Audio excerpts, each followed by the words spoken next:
Hi, I'm Chef Frank. This is Proto Cooks, and today we're going to make hummus. Hummus is one of those things that I eat on a weekly basis.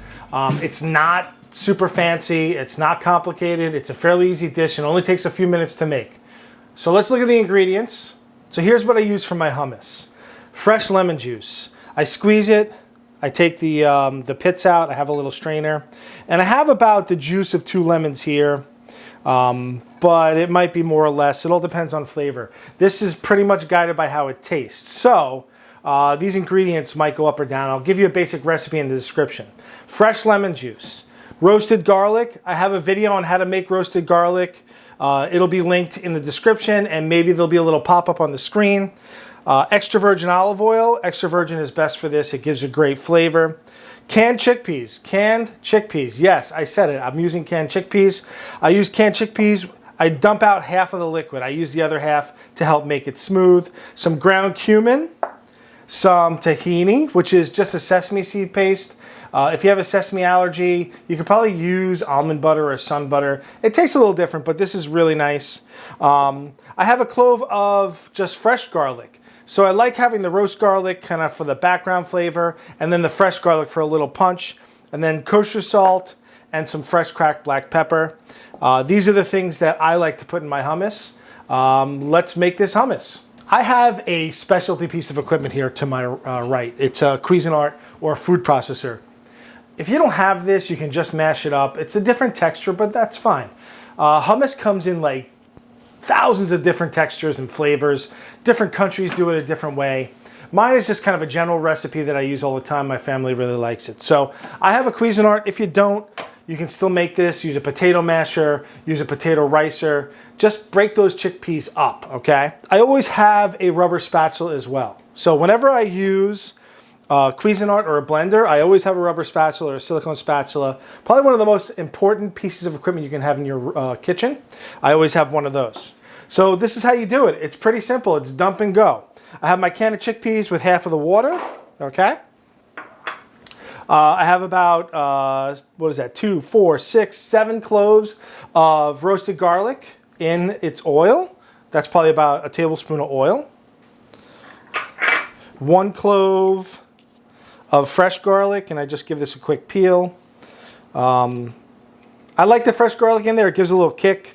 Sometimes people are like, well, you know, it makes my breath stink. So if you don't want that strong garlic flavor, just skip the fresh garlic altogether. Make sure there's no paper on it. Drop it in there. A nice helping of cumin. There's probably about a tablespoon of cumin in this.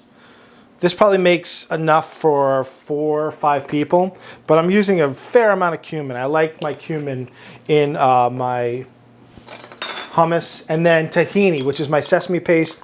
It tends to separate out, so you want to give it a mix. And I'm going to do a good 1/4 cup of tahini. I like a lot of tahini. It makes my hummus nice and smooth. Lemon juice. I have about the juice of 2 lemons, which is about a 1/4 cup. I'm going to use half of it now. And I'll come back after I taste. Black pepper. Nice bunch of cracks of black pepper. I have it on fine. I want it to be fairly fine. A good helping of salt. This is kosher salt, and I'm fairly liberal with the salt. And then about half of my extra virgin olive oil. I have about a 1/4 cup. And I'm going to use the other bit of it for garnish on top. Okay, so now you puree. Turn it on and puree, puree, puree. I want this to be super smooth. I let it go for a few seconds, and then I shut it off and make sure that I scrape down the edges and the side. A lot of juice and stuff goes up there. You want it to be nice and smooth. So just let it run. Okay, so now's the time to look at the texture and taste. I let it run for about good 2 to 3 minutes. Okay, so my texture is pretty smooth. It kind of holds its own. Okay, let's give it a taste. It's good. I think I need just a little more cumin and just a touch more lemon juice. I like it really lemony, so I probably use about 1½ lemons. Just a little more black pepper. And this is the most important thing you do as a home cook. Taste your food as you go. If you don't taste, you're never going to know what it's like. So let's puree a little more.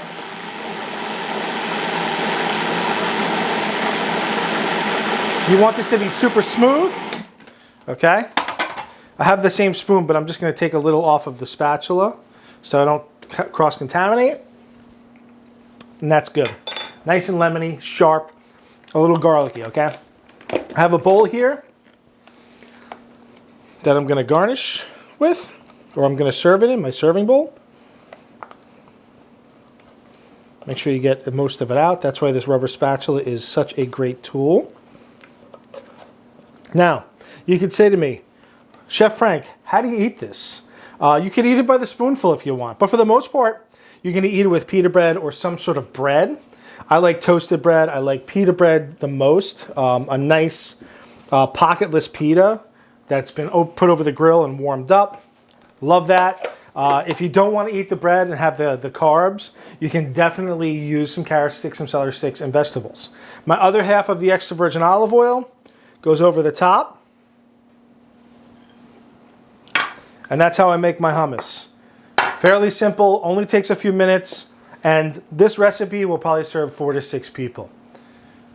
Hope you enjoyed the video. I'm Chef Frank, this is Proto Cooks. Give me a thumbs up, subscribe to my channel. I really thank you for all the support. Enjoy your hummus.